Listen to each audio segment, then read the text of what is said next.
খাইয়ে দিন ইয়া করে হাত লিখতে ইয়া লিনি মুখ লিনি হঠাৎ একদিন যখন খাবার পাই তখন শুধু লবণ আর হালকা তরকারি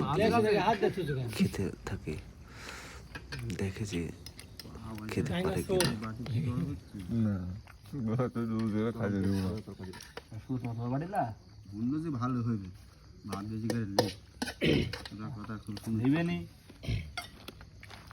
একটুকু তরকারি নেই লবণ আর ভাত খাচ্ছে দিব